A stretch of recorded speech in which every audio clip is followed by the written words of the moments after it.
icon on DeWittDailyNews.com. DeWittDailyNews.com is the area's leading local news source 24 hours a day, 7 days a week. Get the latest local news, obituaries, police blotter, weather forecast, and more with no paywall. Head to DeWittDailyNews.com to get the local information you need to know.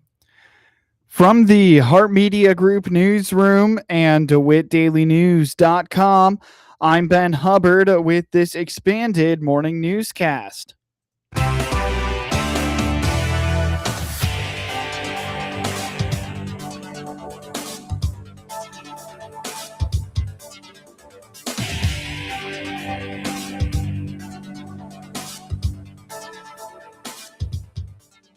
Good morning, and thanks for being with us. I'm your host today, Ben Hubbard. You're listening to the WHOW Morning Show. The news is brought to you by Baum Chevy Buick in Clinton, your Silverado headquarters, as well as Connexus, offering fiber internet in Clinton. Click their icon on DeWittDailyNews.com to find out more. Here's what we got new for you on this Wednesday. As the 2026 growing season begins, an updated ag analysis reveals that despite steep hikes in multi-sector input expenses, projected spikes in commodity market pricing could help insulate profit parameters for regional grain producers. Reagan Tibbs is a commercial ag educator at the University of Illinois Extension in Logan County and details the mid-year crop budget revisions published by the university's specialized FarmDoc team from earlier this spring. While the baseline 2026 crop projections were drafted back in August 2025 and subsequently revised in January, the recent update incorporates sharp, real-time shifts in operational overhead. So our FarmDoc team over our campus, which is a group of our farm economists who do a fantastic job, they put out crop budgets every year. Usually they'll put out the first crop budget in the summer. So for example, for 2026, their first crop budget was posted last August, so August of 25. Then they usually have a revision that comes out in the wintertime. So for this year, in January 2026, they posted an update. They just posted an update back earlier this month on May 19th for kind of the current conditions here in 2026. And a lot of it had to do with obviously the increases in overhead costs that we've seen with fuel, fertilizers, and many other areas of our inputs, And then also we're expecting higher market prices for corn and soybeans. They've been on a wild ride recently. I mean, a couple weeks ago, I saw soybeans were up 30 cents in one day. Then the next day they were down 20. So they've been on a really wild ride lately. And so what our FarmDoc team has tried to capture is what we could see towards the end of the growing season. What are those market prices going to look like? And their analysis shows that we are expecting a little bit higher returns despite those increases in our input prices. So hopefully that continues to hold and that we can still have as successful years as we possibly can be given the challenges we're seeing. However, that overhead spike is offset by expected strength in the soybean and corn markets, which have experienced a volatile upward trend. Tibbs points to recent daily fluctuations where cash soybean prices spiked by as much as 30 cents in a single trading session, only to drop by 20 cents the following day. But no, there's a lot of things going into it. I know when we had that day where commodity prices soared through the roof, that was the day when the trade announcement with China came out. And so hearing that the Chinese government was going to purchase a certain number of soybeans and other agricultural products, that gave the market a lot of confidence. It gave it a huge boost. Obviously, the current situation in Iran and the Strait of Hormuz is playing a factor in it as well. I know the other night we just heard there's possibly a 60-day extension of the ceasefire, which could be huge news, and see if that holds. We can continue having negotiations on that, and that'll play into fuel prices. That'll play into fertilizer prices.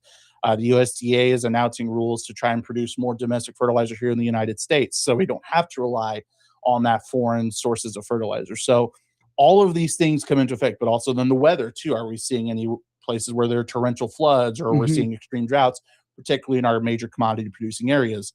How are trade negotiations, our relations with our neighbors, Canada and Mexico? They're our largest trading partners. And so how are we interacting with them?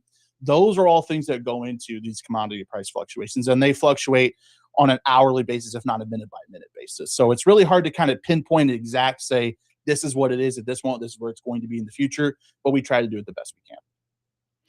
A major catalyst behind the spring market surge occurred during a high volume trading day, sparked by positive trade announcements involving purchases of domestic corn and soybeans by the Chinese government. Beyond international trade arrangements, Tibbs says macro environmental factors such as political tensions in the Strait of Hormuz, coupled with potential 60-day ceasefire extensions, continue to dictate fluctuating fertilizer and fuel costs. Yeah, these are definitely designed to kind of give an idea and a projection of where things could be. Obviously, each farm situation is different. Mhm. And our FarmDoc team tries to do a very good job of trying to make it a little more regionalized as possible. So when they publish these crop budgets, they produce one for Northern Illinois, then they produce one for Southern Illinois, Mm. and then in Central Illinois, they do one for lower productivity ground and higher productivity ground. Mm. So obviously, again, it's hard to encapsulate everything that's going to happen because producers can utilize different marketing strategies to ensure that they get higher prices Mhm. or get a little more price stability for some of their commodities. And let's say their fertilizer bill isn't as high because they use manure that they get from a local farmer down the street or something. Those types of things are harder to encapsulate in a budget that you're trying to do for an entire region, an entire state, but at least gives you an idea of what could you expect moving forward. How much could we be looking at? And particularly, I think the returns part of it, when you factor in your cash rents and those other overhead costs, how does that impact your return on a per acre basis? And what could your cost breakdown? What could your break even price be? Gotcha. That's what it really helps out. Just give a sense that, because if you're trying to look at all the numbers purely, it can be a bit difficult to have those budgets as like a guideline, particularly when you're planning for the year ahead. Those can really be a valuable tool. Visit farmdocdaily.illinois.edu for more on this publication and much more data through the University of Illinois. Coming up shortly on this expanded newscast, National Weather Service watching recent rainfalls as flash drought concerns grow. June is Men's Mental Health Awareness Month, and a local mental health expert is glad to see the stigma around men seeking help starting to deteriorate. On the WHOW Morning Show Tuesday, Tony Kirkman, Executive Director of the Piatt County Mental Health Center, told the Heart Media Group, while societal stigmas have historically slowed outreach, local advocates note the community is experiencing a steady cultural shift. I mean, we look at the U.S. Average that adults have self-report a mental health issue. About 20% of the U.S. population has a diagnosable mental health issue. So that's 20% of our fellow brothers that, for whatever reason, could be stress, could be biological, could be trauma, could be neurochemical, could be an event that are working through their behavioral health. I think you're 100% right. I am so happy to see, and it's not quickly, but it's kind of growing at a glacial speed. But men are starting to understand that their mental health care is health care. Looking for help is not a sign of weakness, but actually a sign of strength. You can go all the way back biblical where it says a wise man seeks counsel. So, nothing new under the sun is that if we're going through a hard time, the joke is that men don't like to stop and ask for directions, but this is the time where we need to ask for some directions because, quite frankly, that sometimes we're encountering things that we've never encountered before, don't have the resources for. And if we could reach out to our fellow man and say, it's a little further down the road, how'd you get there? I think that's important to do. Yep. According to Kirkman, entering therapy or seeking external guidance should never be viewed as a sign of personal weakness, but rather as a true demonstration of character and strength. For many men, the most challenging part of the process is simply acknowledging that they do not possess the immediate resources or tools to navigate an issue alone. Yeah, I mean, well, one, that is a huge first step, is to say, I'm under-resourced or I don't have the bandwidth to deal with this on my own. I think that's the hardest step. I always tell fellow clinicians that the hardest appointment for a client is the first one, because they've got to go through the door and that's a very humbling and a very difficult time, because you're surrendering control, and men love control, and we love a plan. And so you're going into an area where you don't have control, you don't have a plan, and you don't have predictability of how it's going to come out. But maybe if I could hit below the belt, maybe that's some of the problem that we're working through, is that we've controlled everything so hard that it's tiring. So what I would say is talk to your social group, because I would be surprised if somebody in your social circle has not participated in therapy, or a family member, and ask them for a trusted referral. Because respectfully to my colleagues, I look at therapy like a pair of shoes. They all fit differently, and they are all there for a different part of the journey. Right. So, Seth, if you come and see me for behavioral health and you're like, Tony's a jerk, he doesn't understand, he's insensitive, he's way too direct, that's my problem. Mm-hmm. That's not your problem. Mm-hmm. So fire me and move on. That's the best part, is that you should be in the driver's seat for your pursuit of mental wellness. So try it out. Kirkman advises men, rather than navigating an unfamiliar clinical path blindly, seek recommendations from friends, coworkers, or social circles to find a counselor whose approach fits their personality. We see the cliche stuff of, they're going to have me go lay on a couch, talk to me about my, thoughts about my mom, or what type of cloud could I be, or something strange like that. It isn't like that. It is a conversation between two people where one person is driving the ship. And the beautiful part is the other clinician, all they're doing, or all they should be doing, is mirroring back, giving you a different perspective. They're giving you another side of the elephant. When all you can see is the trunk, they might see a leg and say, from what you're describing, it sounds like you may be afraid of this, or you may be hesitant to engage in this, or you expected this. That pause and that reflection, and really to get out of our own mind for a little bit could be exactly what we need. Because I just tell people, like, the best thing you can do for your mental health: sleep, eat, and rest, and breathe. Like, very, very simple things, but we live in a society, Seth, it's growing more gender neutral, but for the longest time, men have been valued by what they produce instead of who they are. And now, the workforce, it's just, how many widgets can you make? And hi, I'm Tony, and this is my title. And it's like, well, that's one small part. That's what I do. That's not who I am. We'll have more with Kirkman in the days ahead and weeks ahead, with encouragement for men who are struggling. In the meantime, learn more about the Piatt County Mental Health Center at PiattMHC.org, or find them on Facebook. You're listening to the WHOW Morning Show. Let's take a quick break with a word from our sponsors. Baum Chevrolet Buick offers full transportation options while giving you peace of mind. This is Scott Baum from Baum Chevrolet Buick here in Clinton. This is what we do every day. We listen to you, give you options for routine maintenance, major mechanical problems, or collision repairs, with a staff that's knowledgeable to find the best option for you. Baum Chevrolet Buick, your full-service dealer. See us at BaumChevyBuick.com right from the start. It's the quiet moments you count on. A call that connects instantly, a show that never buffers, a home that just works. That's the difference with Connexus Fiber Internet. We built a buried fiber network designed for consistency, earning us the title of top-rated fiber internet provider in Illinois. With plans starting as low as $25 a month and 3-year price lock options, it's reliability you can feel without the unpredictability. Because with Connexus, connection means everything. Experience better at Connexus.com. Nothing Connexus like Connexus. News time is 23 minutes after the top of the hour. You're listening to the WHOW Morning Show.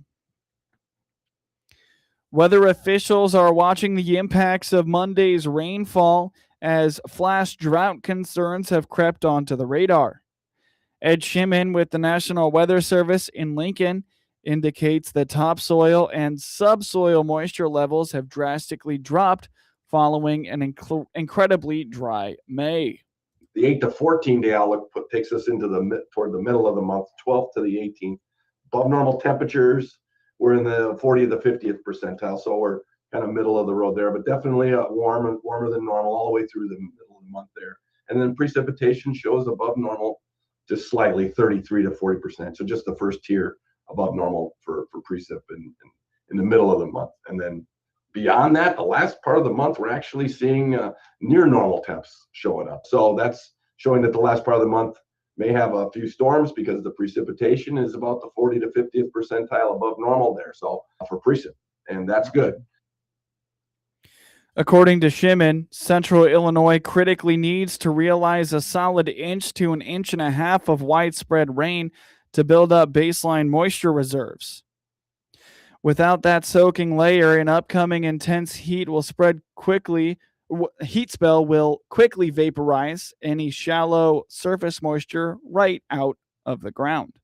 We want to make sure we don't start our, because we're in the flash drought outlook for the 12th to the 18th, or the 10th to the 14th, I should say. We're in that outlook for, if we don't get a lot of rain this weekend, we could be in trouble there, because we're teetering on our soil moisture has really dropped off. May was bone dry, really. So we're headed back towards drought, even though we had a really wet end of April and early May. The spigot was shut off, and May was well below normal across the entire area. So, June looks like we could get periodic rains just enough. We're teetering on expanding our drought. The 8 to 14 day outlooks show a 40 to 50% probability for above normal temperatures and a slight 33 to 40% trend toward above normal rainfall, indicating the area could capture just enough periodic short-term moisture to temporarily hold off expanding drought designations. We really need it. If we don't get a solid inch, even an inch and a half, and we head into that heat spell, that's going to the moisture is just going to fly out of the ground. And if we have any kind of wind is the number two. Actually, it's even more than heat almost. If there's a windy day, the moisture just gets sucked right out of that soil so fast.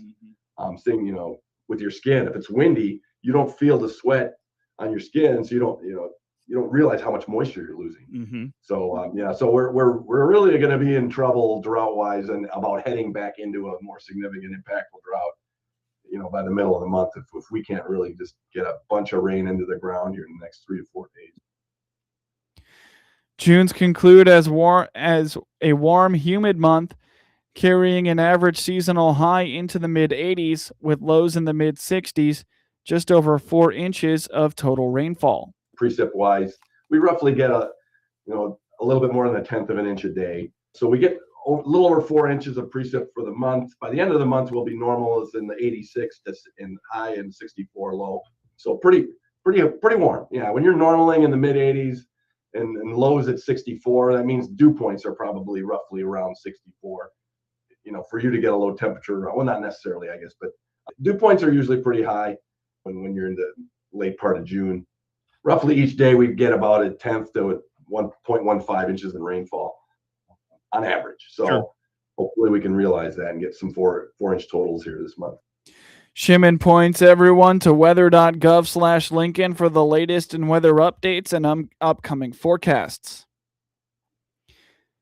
For a third year in a row, Illinois has surpassed 100 tornadoes. Does that mean the state is part of a new tornado alley? State climatologist Trent Ford responds, no. I mean, the last 3 years have fit that narrative of that shift in quote unquote tornado alley, but 3 years is not enough to determine any kind of long-term change in weather or climate. But that being said, we do see that even when we account for the number of the difference in how we're observing tornadoes or identifying tornadoes with the advent of radar in the 80s and 90s, what we see is an increase in tornado frequency. It's not huge, and it certainly doesn't explain the huge amount of tornadoes in the last 3 years, but it's there. And when we look into the future, the model suggests that we'll see more environments, more frequent incidents of the environments that can create tornadoes. So, although again, it's sort of this weird sort of explanation to say that, yes, I know that an increase in tornadoes would fit with this idea of these last 3 years as being incredibly frequent. But I wouldn't want to paint the picture that what has happened over the last 3 years is something of a new normal, which is also something that gets tossed around. That's definitely not the case. Even if we do see an increasing trend in the frequency of tornadoes, it's not nearly large enough to explain this kind of jump. So most of this over the last 3 years has just been more along the lines of year to year, decade to decade variability in the climate system that has made for a more tornado active period of time. To be honest, prior to 2024, we had 3 or 4 years in a row, especially 2022 and 23, where we had below average tornado frequency. So, it's kind of both are partly true and partly not true, that we do see a slight increase in tornado frequency, but it's not large enough to explain what we've seen over the last 3 years. Only one tornado was recorded in May in Illinois after 70 tornadoes were recorded in April. Get news anytime from your computer or your mobile device at DeWitt County's #1 source for news, sports, police blotter, obituaries, and more. It's DeWittDailyNews.com. Network news is now. With SRN News, I'm Rich Thomason in Washington. Some of the results from yesterday's primaries in Maine: Graham Plattner, the Democrat nominee for U.S. Senate. The California governor's race, that will be a showdown between Republican Steve Hilton and Democrat Javier Becerra. South Carolina, GOP Senator Lindsey Graham has won his primary contest, being congratulated by President Trump. The U.S. has fired on Iranian military targets following the crash of an American military helicopter was brought down by an Iranian drone earlier this week. Iran, meanwhile, has launched missiles and drones at Bahrain, Kuwait, and Jordan. President Trump is holding out hope for a peace agreement soon with Tehran. On Wall Street this morning, stock futures are deep in the red. The Dow futures are down 441 points, while the NASDAQ futures are off 422. More details, srnnews.com. The following is a real-life story from Trinity Debt Management. When I was feeling the stress of too much credit card debt, I looked at 2 different options: debt settlement and debt management. They may sound the same, but guess what? They're not. Debt settlement seemed like a quick fix, but I found out it would destroy my credit, create tax headaches, and hit me with huge fees. They actually told me to stop paying my bills. No way, not me. Then I turned to a debt management plan developed by the team at Trinity. They worked with my creditors, lowered my payments, reduced my interest, saved me thousands, and paid off my debt. And Trinity is a Christian company, which is important to me. If credit card debt has you down, call Trinity at 1-800-936-5496. My name is Heather. Please forget debt settlement and remember Trinity Debt Management. 1-800-936-5496. From the Hart Media Group Sports Desk, IL Sports Wire, and DeWittDailyNews.com, I'm Ben Hubbard with this local sports report. In high school baseball, Super-Sectional championship scores from Tuesday. In Class 1A, 1 seed Tremont took down top-seeded Armstrong 9-1, while 1 seed Putnam County beat 2nd-seeded Galena 7-4, and 1 seed Route took down 3rd-seeded Nokomis 8-5. In Class 2A, 2nd seed Harvest Westminster beat 1 seed Hope Academy 13-6, while top-seeded Ottawa Marquette took down 2nd seed Brimfield 9-6, and 1 seed St. Joseph Ogden shut out 3rd-seeded Williamsville 9-0. In Class 3A, 1 seed Triad took down top-seeded Normal U High 5-4, while 1 seeded Crystal Lake South shut out top seed Fenwick 4-0. And in Class 4A, 2nd seed Maine South beat 5th seed Barrington 6-5, while 1 seed Libertyville took down top seed Lane 2-1. In a game heard on WHOW, Braden Montgomery hit a 2-run homer in the 10th inning of his rousing Major League debut to rally the Chicago Cubs past the Atlanta Braves 6-5 on Tuesday night. Happy Braden Montgomery Day. How did you celebrate the White Sox #2 prospect getting the call to make his major league debut? Well, however you celebrated, it probably wasn't as cool as how the rookies celebrated. Montgomery hits a fly ball pretty well. Deep left, and it is gone! He's won it! No chance! An opposite way! Braden Montgomery did something only 4 other players did before him in their big league debut, walk it off with a home run. 6th straight win at Wright Field for the White Sox. This one coming over the best team in baseball, the Braves. I'm Jeff Meller, and I'll have your pregame coverage for game number 2 between the Sox and Braves starting at 6 o'clock on the ESPN 1000 Hard Rock Casino White Sox Network. Catch the second of the 3-game series between the White Sox and the Braves tonight on WHOW. Pregame starts at 6 p.m. Alec Burleson homered and drove in 3 runs Tuesday night to power the surging St. Louis Cardinals to a 7-0 shutout victory over the New York Mets.